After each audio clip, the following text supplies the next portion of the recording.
Sebelum menonton atau menyimak cerita ini, jangan lupa subscribe agar tidak ketinggalan cerita-cerita menarik lainnya. Semoga admin dan yang menonton mendapatkan rezeki yang banyak, tak terhingga. Namaku Rizky, umurku baru 18 tahun. Aku tinggal di sebuah desa kecil di pinggiran Garut, Jawa Barat. Sehari-hari aku bekerja sebagai tukang servis TV dan alat elektronik keliling. Meski umurku masih muda, aku sudah terbiasa bongkar pasang komponen TV, solder kabel, bahkan utak-atik mesin cuci bekas. Pekerjaan ini kutekuni sejak SMP karena ayahku dulu juga tukang servis, tapi sejak beliau meninggal 3 tahun lalu, aku yang mengambil alih semua langganannya dengan membawa tas hitam berisi alat-alat servis dan naik motor bebek tua. Aku keliling dari rumah ke rumah, kadang masuk homestay di kawasan wisata Cipanas, dan dari sanalah kisah tak biasa ini dimulai. Suatu sore di bulan Mei, saat hujan baru saja reda, aku ditelepon oleh pemilik homestay Anggrek Indah. Suaranya panik. "Riz, cepetan kesini ya. Tamu ibu marah-marah, katanya TV-nya mati." Bahasa Inggris terus, saya pusing. Dengan cepat aku bergegas ke sana. Homestay itu tidak jauh dari rumahku, hanya 15 menit naik motor. Begitu tiba, aku langsung disambut Mbak Dina, resepsionisnya. "Kamar nomor 7 ya, Riz. Namanya Nyonya Sarah, turis Arab. Udah 3 hari nginep di sini, cuma kamu yang bisa bantu." Aku mengangguk, lalu naik ke lantai 2. Kamar nomor 7 punya balkon menghadap gunung. Saat aku mengetuk pintunya, keluarlah seorang wanita dengan wajah khas Timur Tengah. Kulit putih bersih, mata tajam, dan tubuh tinggi semampai dengan lekuk yang sangat terlihat, meski hanya memakai gaun longgar. "Yes?" tanyanya. "TV service," jawabku, mencoba tersenyum. Dia mengangguk dan mempersilakan masuk. Suara TV memang mati total. Aku segera duduk dan mulai membongkar bagian belakangnya. Sambil bekerja, aku bisa merasakan pandangannya terus tertuju padaku. Aku agak grogi, apalagi saat dia mulai berbicara dalam bahasa Inggris meski dengan aksen Arab yang kental. "What your name?" "Rizky," jawabku pelan. "Ah, Rizky, you look smart and strong. How old?" 18, jawabku lagi sambil tersenyum malu. Dia tertawa kecil. Tawanya renyah namun menggoda. Lalu dia duduk di sofa, membuka sedikit jendela balkon, dan menawarkanku jus mangga dingin. "Drink kah? You work hard." Seketika ada rasa hangat di dadaku. Wanita ini sangat ramah, tapi caranya bicara seperti menggoda. Setelah TV selesai kuperbaiki, dia mengajakku duduk sebentar di balkon. Dia bercerita tentang perjalanannya ke Indonesia. Katanya dia janda, usianya 43 tahun, dan sudah lama ingin berlibur ke desa yang tenang. Nama lengkapnya Sarah Abdullah, asal Riyadh, Arab Saudi. Kaya, mandiri, dan katanya bosan dengan lelaki Arab yang kaku dan otoriter. Aku hanya mendengarkan, tapi setiap kali matanya menatapku, aku merasa seolah dia sedang membaca pikiranku yang paling dalam. Dan dari pertemuan itulah, hubungan yang tak pernah kuangka perlahan dimulai. Hari-hari berikutnya, aku sering dipanggil untuk hal-hal kecil. Lampu kamar kedip, AC berisik. Bahkan kadang hanya untuk sekadar ngobrol di balkon sambil minum teh. Aku tahu ini bukan hal biasa, tapi aku juga tak bisa berhenti datang setiap dia memanggil. Hingga suatu malam dia memintaku datang lebih larut. Setelah tamu-tamu lain sudah tidur, dia bilang ada sesuatu yang penting ingin dia bicarakan secara pribadi. Malam itu, hujan rintik membasahi atap homestay. Udara Cipanas Garut terasa lebih dingin dari biasanya. Aku datang dengan jaket tebal dan tas servis yang sebenarnya tak lagi berisi alat, karena Sarah hanya memintaku datang untuk ngobrol sebentar saja. Pintu kamar nomor 7 sudah sedikit terbuka. Suasana di dalam remang, hanya lampu meja menyala. Musik lembut khas Timur Tengah terdengar samar. Aroma parfum mahal memenuhi udara. Sarah duduk di sofa mengenakan gaun santai berwarna biru gelap. Bahunya terbuka, rambut panjangnya terurai lembut. Saat melihatku datang, dia tersenyum kecil. "Yuk, masuk," katanya pelan. Aku mengangguk dan masuk dengan hati berdebar. Dia memintaku duduk di sebelahnya. Segelas teh hangat sudah tersedia di meja. "Rizky," katanya dengan suara lembut, "you know why I call you here tonight?" Aku menatapnya bingung. Dia kemudian mengambil tanganku dengan lembut. Jemarinya halus dan dingin. Something. I don't know. You are so young, but you make me feel alive again." Detak jantungku makin cepat. Mataku tak bisa lepas dari matanya. Sarah kemudian menceritakan hal yang membuatku diam membeku. Dia ternyata sudah 5 tahun menjanda. Ditinggal suaminya yang meninggal karena serangan jantung. Selama itu ia hidup di tengah kekakuan sosial yang mengekangnya. Ia tak bebas tertawa, tak bebas memeluk siapapun. Saat ia tiba di Garut, ia merasa seperti kembali ke masa mudanya dan aku, menurutnya, menjadi bagian dari kebebasan barunya. "Kamu tahu, Rizky, saya belum pernah merasa diperhatikan dengan tulus. Kamu bantu saya bukan karena uang, tapi karena kamu punya hati." Aku tercekat, lalu ia bertanya hal yang tak pernah kuduga. "Kamu masih perjaka, Rizky?"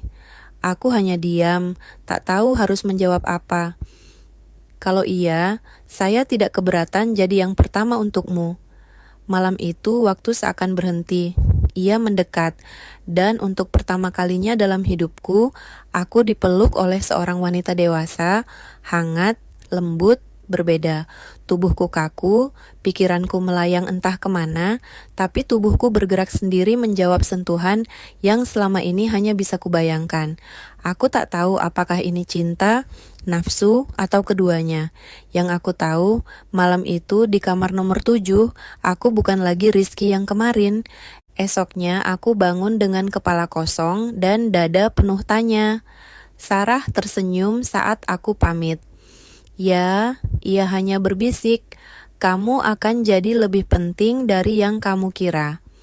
3 minggu kemudian, saat aku sedang memperbaiki setrika di rumah tetangga, aku menerima telepon dari Mbak Dina, resepsionis homestay. "Riz, Sarah nyariin kamu, katanya penting banget, cepetan kesini." Aku buru-buru datang, tapi Sarah tak ada di kamar. Yang kutemukan hanyalah amplop besar di meja dengan tulisan tangan halus. "Untuk Rizky, aku akan menunggumu." Isinya mengejutkanku. 1 halaman surat dan sebuah tespek dengan 2 garis merah. Tanganku gemetar saat membaca surat dari Sarah. Di dalamnya ia menulis dalam bahasa Inggris yang cukup mudah kupahami. "Rizky, this is not a goodbye. This is a beginning. I am pregnant. I'm sure it's yours." Mataku berpindah pada tespek yang tergeletak di meja. 2 garis merah. Jelas, tegas mewakili sebuah kenyataan yang menghantamku seperti petir di siang bolong. Aku yang baru lulus SMA. Aku yang masih tinggal bersama ibu di rumah sederhana, dan aku telah menghamili seorang wanita asing berusia 43 tahun. Sarah telah pergi. Menurut Mbak Dina, dia meninggalkan homestay pagi itu naik mobil travel ke Bandung. Katanya akan terbang kembali ke Arab Saudi malam harinya. Ia tak sempat pamit secara langsung, hanya menitipkan surat dan tespek itu padaku. "Dia kelihatan tenang banget, Riz, tapi matanya kayak orang yang habis menangis semalaman," kata Mbak Dina. Aku pulang ke rumah dalam keadaan kacau. Tak tahu harus bilang apa pada ibuku. Tapi seperti biasanya, ibu bisa membaca wajahku hanya dalam 1 tatapan. "Rizky, kamu kenapa? Mukamu pucat. Kamu ngelakuin sesuatu?" Aku tak sanggup menjawab. Aku hanya mengunci diri di kamar, menatap tespek dan surat itu berulang-ulang. Seminggu berlalu, aku mencoba menghubungi nomor Sarah via WhatsApp, Tapi tak ada respons, hanya centang satu, seolah dia telah memutuskan semua jalur komunikasi. Namun aku tak tahu bahwa kisah ini akan segera mencuat ke permukaan. Semuanya berawal dari unggahan TikTok. Seorang tamu homestay yang sempat memvideokan Sarah saat sedang berbincang santai denganku di balkon. Video itu memperlihatkan Sarah menyentuh rambutku, dan aku tersipu seperti anak kecil. Judul videonya, Bule Arab Ganjen sama tukang servis TV muda di Garut. Video itu FYP, dalam 2 hari ditonton lebih dari 3 juta orang. Komentarnya ribuan, ada yang memuji, cinta tak kenal usia, semangat Dek Rizky. Tapi ada juga yang sinis, anak kecil kok ngincer janda Arab, matre banget sih. Lebih parah lagi, media lokal Garut mulai menulis berita. Heboh, remaja tukang servis TV diduga jalin hubungan dengan turis Arab 43 tahun. Nama asliku tidak disebut, tapi warga kampung kami mulai curiga. Semua tetangga menatapku aneh. Ada yang membisikkan doa, ada juga yang terang-terangan mencibir. Ibu akhirnya memaksaku bicara. Rizky, kamu harus jujur. Ini sudah jadi bahan omongan kampung. Apa betul kamu punya hubungan dengan turis itu? Aku menunduk, menangis, dan akhirnya mengaku. Ibu hanya terdiam lama lalu memelukku. Kalau itu benar, kita harus bertanggung jawab, Nak. Hidup bukan cuma soal cinta, tapi juga keberanian untuk hadapi kenyataan.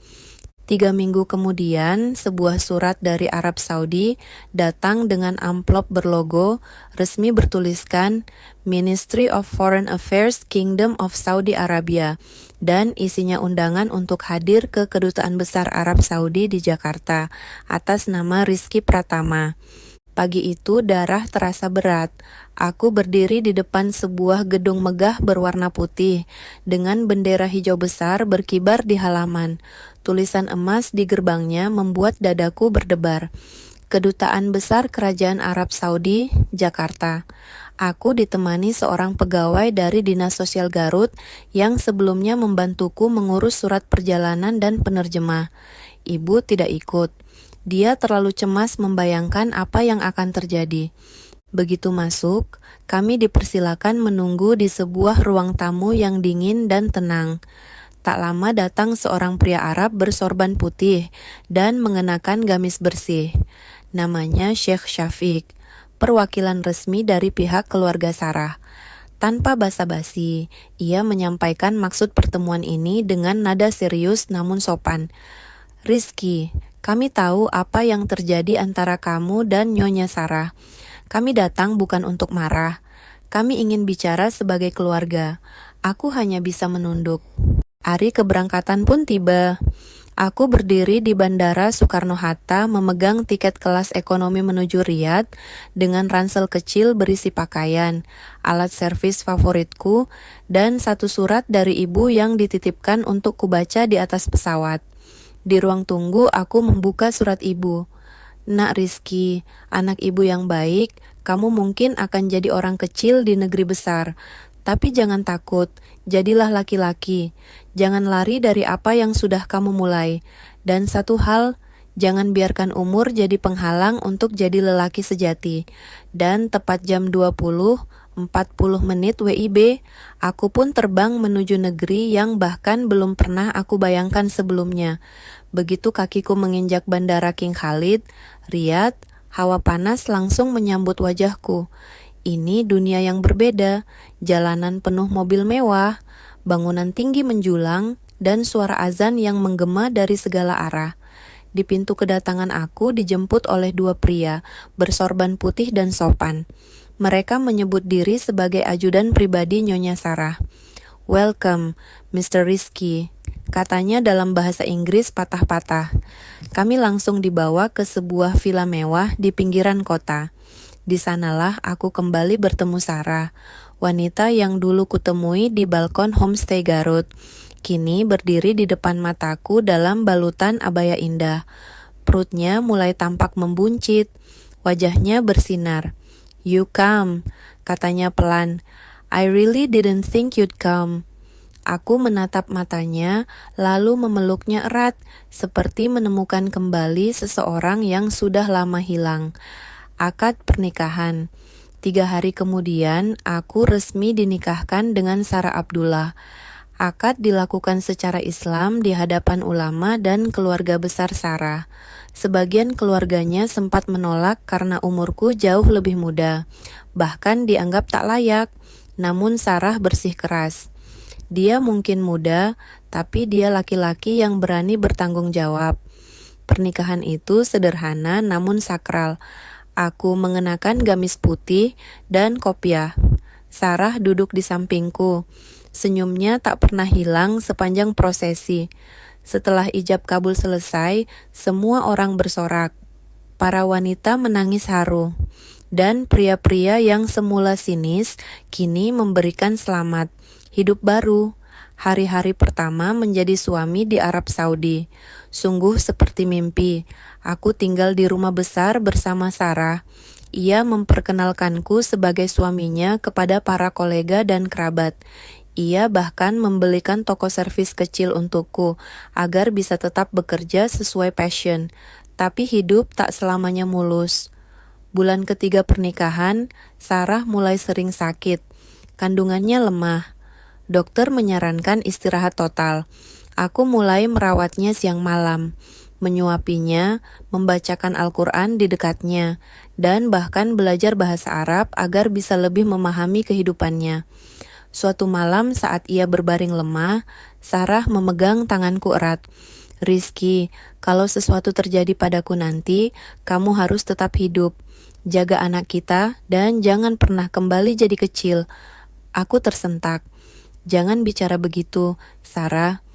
Ia hanya tersenyum, lalu menempelkan tanganku ke perutnya yang membesar. Anak ini akan jadi penerus keberanian kita. 3 minggu setelah itu, saat usia kandungan memasuki bulan ke-7, Sarah mengalami pendarahan hebat dan harus menjalani operasi darurat. Aku menunggu dengan cemas di luar ruang operasi sambil memegang Al-Quran dan foto ibu. Setelah 5 jam, dokter keluar. Selamat, bayi laki-laki Anda lahir dengan selamat, tapi kondisi istri Anda sangat kritis. Aku berlari masuk melihat Sarah terbaring lemah dengan selang dan alat bantu napas. Tapi saat aku menggenggam tangannya, matanya terbuka perlahan. Hari itu aku berdiri di samping pusara Sarah, wanita pertama yang mengenalkanku pada cinta, tanggung jawab, dan pengorbanan. Ia pergi dengan tenang setelah melahirkan. Bayi laki-laki yang kini berada dalam gendonganku, namanya Muhammad Rizky Abdullah. Sarah sendiri yang memilih nama itu sebelum operasi. Namanya harus membawa 2 tempat yang penting buat kita, Rizky. Katanya, Muhammad karena aku mencintai Nabi Muhammad, dan Abdullah karena kamu adalah hadiahku di bulan suci. Beberapa bulan setelah kepergian Sarah, hidupku berubah total. Aku tak lagi remaja kampung yang hanya tahu bongkar TV rusak. Kini aku adalah seorang ayah muda yang tinggal di Riyadh, membesarkan anak campuran Garut Arab Saudi. Setiap pagi aku membuka toko servis kecilku di daerah Al-Malas, dibantu 2 pegawai lokal. Nama tokoku Garut Electronic Service. Tak sedikit warga lokal datang hanya karena penasaran. Ini toko milik suami bule Arab itu? Ya, aku tak malu. Justru bangga. Sebab dari kisah yang awalnya dianggap aib oleh banyak orang, lahirlah sesuatu yang disebut keajaiban. Terima kasih sudah menyimak cerita ini sampai akhir. Setiap kisah punya makna dan setiap peristiwa selalu meninggalkan jejak di hati kita. Semoga cerita tadi bisa jadi pelajaran, hiburan, atau bahkan cermin bagi kehidupan kita sendiri. Kalau kamu suka dengan cerita ini, jangan lupa untuk like, share, dan subscribe supaya kamu nggak ketinggalan kisah menarik selanjutnya. Tinggalkan komentarmu di bawah.